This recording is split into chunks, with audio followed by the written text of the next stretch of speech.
செய்திகள். வணக்கம்.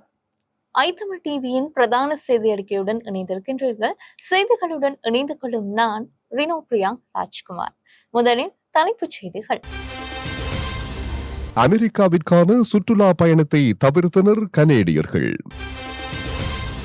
பியர்சன் விமான நிலையத்தின் ஊடாக பயணித்த பயணிகளுக்கு விடுக்கப்பட்ட எச்சரிக்கை. இலங்கையில் மீண்டும் தலை தூக்கும் மலேரியா தொற்று. சிறையில் இருந்து பிள்ளையான் அனுப்பிய கடிதம் தொடர்பாக மட்டு மாநகர சபை முதல்வரிடம் சிஐடி விசாரணை. இந்தியாவிற்கு விஜயம் மேற்கொள்கின்றார் இஸ்ரேல் பிரதமர். அமெரிக்கா வரி விதிப்புகளை தவறாக பயன்படுத்துவதை எதிர்க்கிறோம் என சீனா தெரிவிப்பு. தொடர்பான விரிவான செய்திகள்.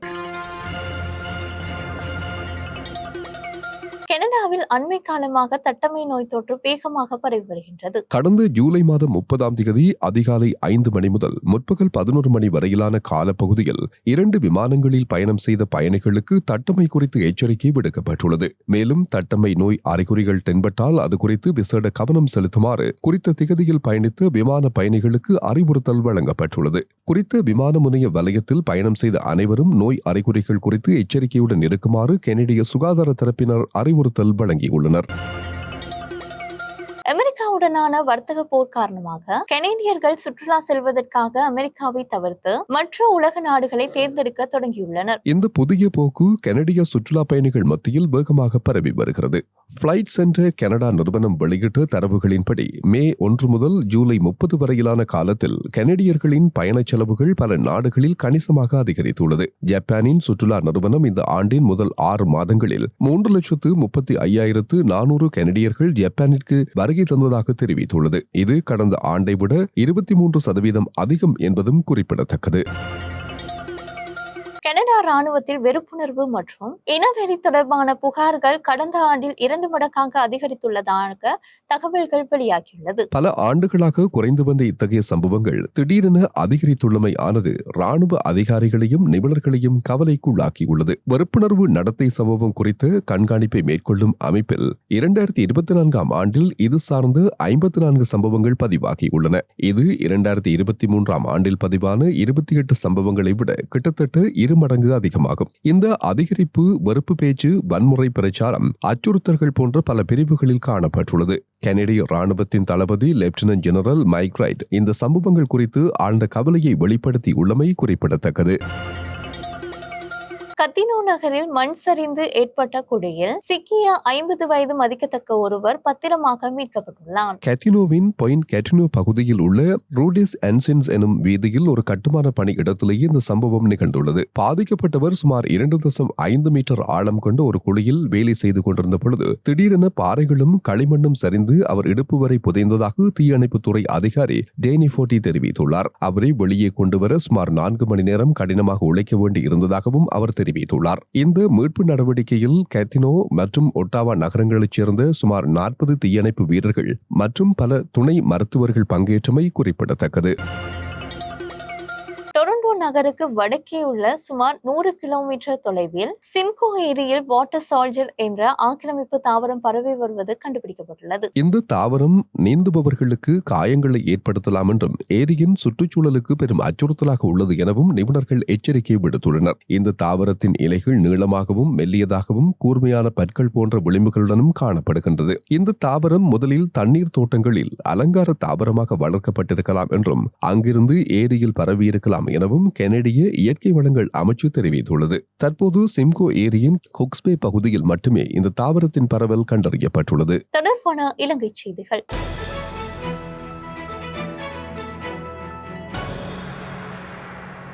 யாழ்ப்பாணத்தில் 2 மலேரியா தொற்று இனங்காணப்பட்டுள்ளதாக யாழ்ப்பாணம் பிராந்திய சுகாதார சேவைகள் பணிப்பாளர் வைத்திய கலாநிதி ஆர் கீதீஸ்வரன் தெரிவித்துள்ளார். இது குறித்து வெளியிட்டுள்ள அறிக்கையில் இலங்கையில் மலேரியா நோய் பரம்பல் பூரணமாக ஒழிக்கப்பட்டதாக 2016 ஆண்டு உலக சுகாதார ஸ்தாபனத்தால் பிரகடனப்படுத்தப்பட்டது. இந்நிலையில் எமது நாட்டைச் சேர்ந்த பல இளைஞர்கள் ஐரோப்பிய வட அமெரிக்க கண்டங்களுக்கு சட்டவிரோதமாக சென்று குடியேறும் நோக்குடன் ஆப்பிரிக்க நாடுகளுக்கு சென்று தங்கியுள்ளனர். இவர்களில் பலர் ஐரோப்பிய வட அமெரிக்க கண்டங்களுக்கு செல்ல முடியாது பல மாதங்களாக ஆப்பிரிக்க நாடுகளில் தங்கியிருந்து எமது நாட்டிற்கு மீண்டும் திரும்பி வரும்போது அவர்களிடையே மலேரியா நோய் இனங்காணப்பட்டுள்ளது. இதன்படி இலங்கையில் 2021 ஆண்டு 26 பேரும், 2022 37 பேரும், 2023 62 பேரும், 2024 38 பேரும், 2025 29 பேரும் நாடு திரும்பியோர் மத்தியில் மலேரியா நோயுடன் இனங்காணப்பட்டுள்ளனர். அவ்வாறே யாழ் மாவட்டத்திலும் 2021 ஆண்டு 2 பேரும், 2022 7 பேரும், 2023 6 பேரும், 2024 2 பேரும், 2025 இதுவரையான காலப்பகுதியில் 5 பேரும் இனங்காணப்பட்டுள்ளனர். இந்த வாரம் யாழ் மாவட்டத்தில் கடந்த வருடம் செப்டம்பர் மாதம் ஆப்பிரிக்க நாடான டோகாவிற்கு சென்று கடந்த 30ஆம் திகதி இலங்கைக்கு திரும்பிய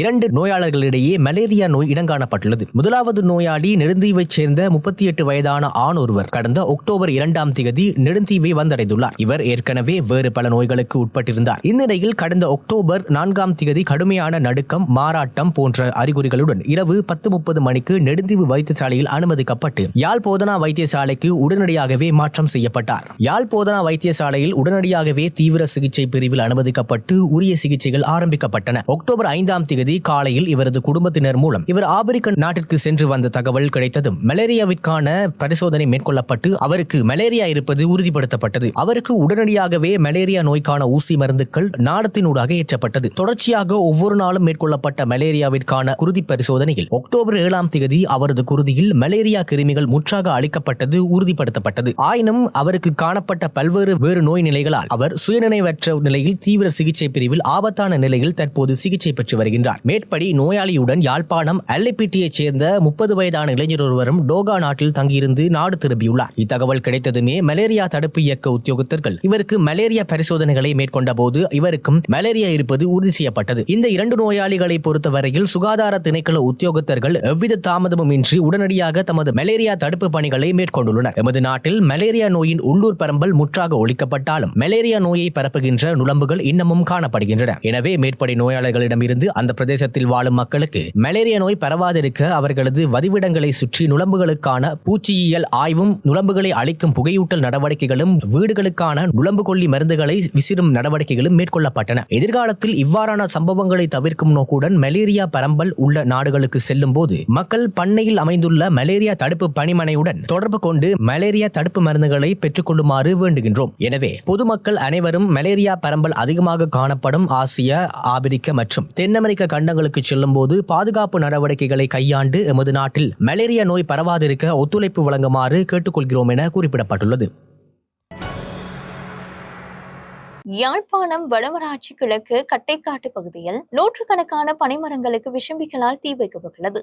குறித்த சம்பவமானது நேற்று மாலை இடம்பெற்றுள்ளது. இந்த சம்பவம் தொடர்பில் மேலும் தெரிய வருவதாவது, நேற்று மாலை 5:30 மணி அளவில் கட்டைக்காடு ராணுவ முகாமிற்கு முன்னால் காணப்பட்ட நூற்றுக்கணக்கான பனைகள் திடீரென தீப்பற்றி எரிந்தது. நிலைமையை உணர்ந்து கொண்ட ராணுவத்தினர் தீயை அணைப்பதற்காக தீயணைப்பு வாகனத்தை வரவழைத்ததுடன் மருதங்கேணி ராணுவ முகாமில் இருந்தும் தீயை அணைப்பதற்காக 200 ராணுவத்தினர் வரவழைக்கப்பட்டனர். விஷமிகளால் வைக்கப்பட்ட தீ பரவலாக பற்றி எரிகின்ற போதும் தீயணைப்பிற்கு ராணுவத்தினர் கடுமையாக போராடி வருகிறார்கள். பற்றி எரியும் தீ ஏனைய பனைமரங்களுக்கும் வேகமாக பரவி வருகிறது. சம்பவம் தொடர்பாக கட்டைக்காடு ராணுவ அதிகாரியிடம் பிரதேச ஊடகவியலாளர் வினவிய போது, ராணுவ முகாமுக்கு முன்னால் காணப்படும் இந்த நூற்றுக்கணக்கான பனைகளுக்கு தீ வைப்பது இது முதல் முறை அல்ல. இதற்கு முன்பும் பல தடவைகள் இவ்வாறு தீ வைத்து அழித்துள்ளார்கள். இவர்கள் ஏன் இவ்வாறு செய்கிறார்கள் என்பது தொடர்பாக எங்களுக்கு தெரியவில்லை. ஆனாலும் இந்த பகுதி ராணுவத்தினுடைய எல்லை இல்லை. பொதுமக்கள் வந்து இங்கே மட்டைகள் வெட்டுவது, பணம் பொறுக்குவது போன்ற செயற்பாடுகளில் ஈடுபடுகிறார்கள். அவர்களை ஒருபோதும் ராணுவத்தினர் தடுத்ததில்லை. ஆனாலும் இவ்வாறான கீழ்த்தரமான வேலைகளில் சிலர் ஈடுபடுகிறார்கள். அருகில் காணப்படும் மதுபான சாலையில் மது அருந்துவிட்டு காட்டுப்பகுதியால் சென்றவர்களே இவ்வாறு பனைகளுக்கு தீ வைத்துள்ளார்கள். சம்பவத்துடன் தொடர்புடையவர்களை கண்டறிந்து அவர்களை கைது செய்வதற்கான நடவடிக்கைகள் மேற்கொள்ளப்படுவதாக மேலும் தெரிவித்தார். தற்பொழுது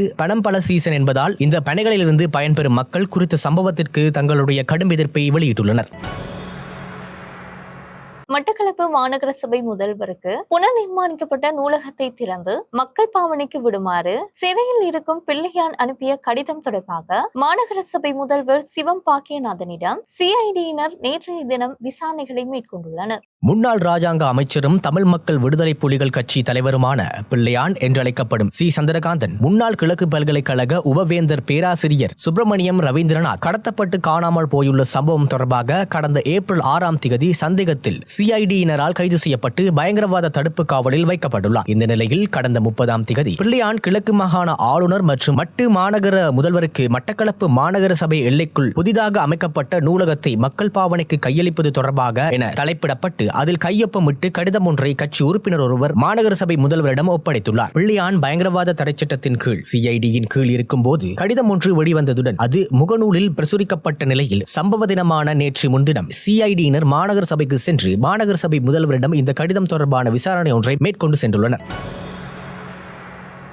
பொரல்னை சகஸ்புராவில் உள்ள சிறிசன உயன மைதானத்தில் நேற்று இரவு நடந்த துப்பாக்கிச் சூட்டு சம்பவத்தில் குடுசத்து என்ற போதைப் பொருள் கடத்தல் கும்பலை சேர்ந்த 23 வயது இளைஞன் ஒருவர் உயிரிழந்தார். உயிரிழந்தவர் கலனையைச் சேர்ந்த பகடயா என்று அழைக்கப்படும் சுரேஷ் மதுஷன் என அடையாளம் காணப்பட்டுள்ளார். இவர் சமீபத்தில் போதைப் பொருள் குற்றச்சாட்டில் போலீஸ் காவலில் இருந்தவர் என போலீசார் தெரிவித்தனர். ஸ்கூட்டர் ரக மோட்டார் சைக்கிளில் வந்த இரு அடையாளம் தெரியாத நபர்கள் T56 ரக துப்பாக்கியால் சுமார் 26 முறை சுட்டதாகவும் இதில் 5 இளைஞர்கள் காயமடைந்து கொழும்பு தேசிய வைத்தியசாலையில் அனுமதிக்கப்பட்டதாகவும் போலீசார் கூறினர். இதில் சுரேஷ் மதுஷன் இன்று அதிகாலை சிகிச்சை பலனின்றி உயிரிழந்தார். மீதமுள்ள 4 பேரில் 3 உடல்நிலை கவலைக்கிடமாக உள்ளதாக வைத்தியசாலையின் பிரதிப்பணிப்பாளர் வைத்தியர் ருக்ஷான் பெல்லன தெரிவித்தார். போலீசார் கூறுகையில் இந்த தாக்குதல் குடு துமிந்த கும்பலால் நடத்தப்பட்டதாகவும் வெளிநாட்டில் தலைமறைவாக உள்ள குடு சத்துவின் சகோதரர் ஒருவர் நேற்று இரவு சம்பவ இடத்திற்கு வந்திருந்ததாகவும் தெரிவிக்கப்பட்டுள்ளது. துப்பாக்கிதாரிகள் மோட்டார் சைக்கிளில் தப்பிச் சென்றுள்ள நிலையில் மோட்டார் சைக்கிளை ஓட்டிச் சென்ற நபர் ஏற்கனவே அடையாளம் காணப்பட்டுள்ளதாகவும் போலீசார் தெரிவித்தனர். காயமடைந்த மற்ற இளைஞர்கள் சஹஸ்புர பகுதியைச் சேர்ந்த 21 முதல் 23 வயதுக்குட்பட்டவர்கள் ஆவர். இந்த தாக்குதல் துபாயில் தலைமறைவாக உள்ள இரு போதைப் பொருள் கடத்தல் கும்பல்களுக்கு இடையிலான மோதலின் விளைவாக இருக்கலாம் என போலீசார் சந்தேகிக்கின்றனர். பொரளை போலீசார் மற்றும் கொழும்பு தெற்கு குற்ற புலனாய்வு பிரிவு இணைந்து மேலதிக விசாரணைகளை மேற்கொண்டு வருகின்றனர்.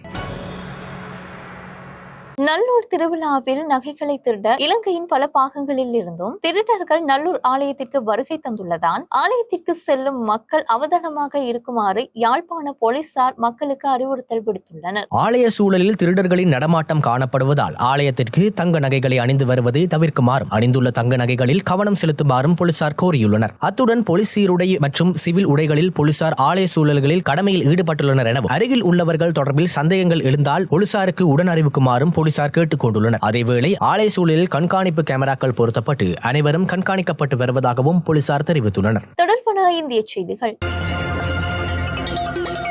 இந்தியா அமெரிக்கா இடையிலான பிரச்சினை குறித்து ஆலோசனை வழங்க இந்தியாவுக்கு இஸ்ரேல் பிரதமர் பெஞ்சமின் நெத்தன்யாகு செல்ல உள்ளதாக இந்திய ஊடகங்கள் செய்தி வெளியிட்டுள்ளன. இதேவேளை செய்தியாளர்களுக்கு கருத்து தெரிவித்த இஸ்ரேல் பிரதமர், இந்திய பிரதமர் மோடியும் அமெரிக்க ஜனாதிபதி டிரம்பும் எனது நெருங்கிய மற்றும் உற்ற நண்பர்கள். டிரம்பை எவ்வாறு கையாள்வது என்பது குறித்து பிரதமர் மோடிக்கு தனிப்பட்ட ஆலோசனையை வழங்குவேன் என்று தெரிவித்ததுடன் கூடிய விரைவில் இந்தியாவுக்கு வருகை தர இருப்பதாகவும் கூறியதாக தெரிவிக்கப்பட்டுள்ளது. அவர் தொடர்ந்து பேசுகையில், இந்தியா அமெரிக்கா உறவு மிகவும் வலுவானது மற்றும் அதனை கருத்தில் கொண்டு இரு நாடுகளும் பிரச்சனையை தீர்க்க வேண்டும். அதுதான் இரு நாடுகளுக்கும் நல்லது, இஸ்ரேலுக்கும் நல்லது என்று கூறியுள்ளதாக தெரிவிக்கப்பட்டுள்ளது. தொடர்பான சர்வதேச செய்திகள்.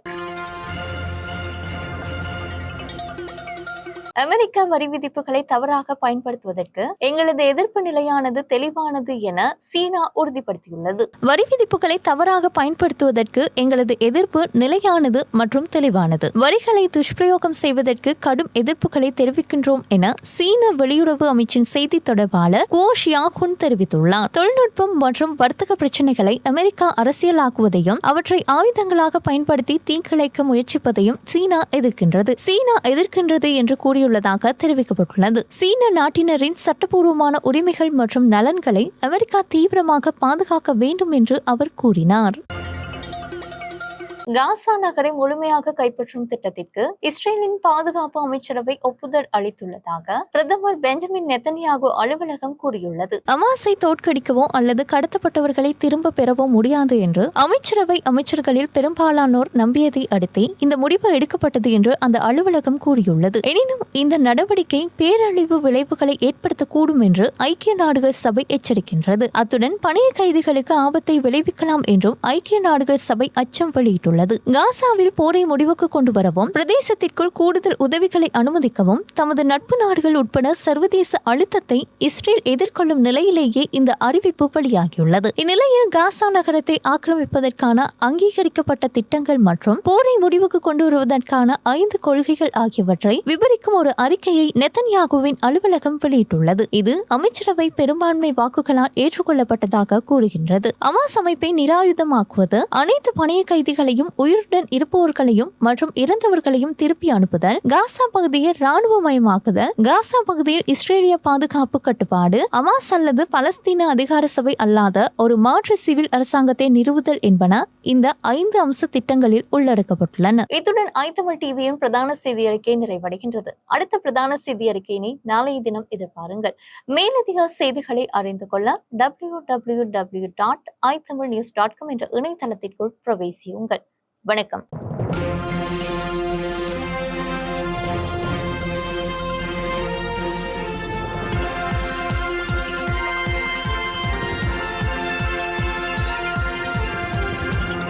ஐ தமிழ் செய்திகள்.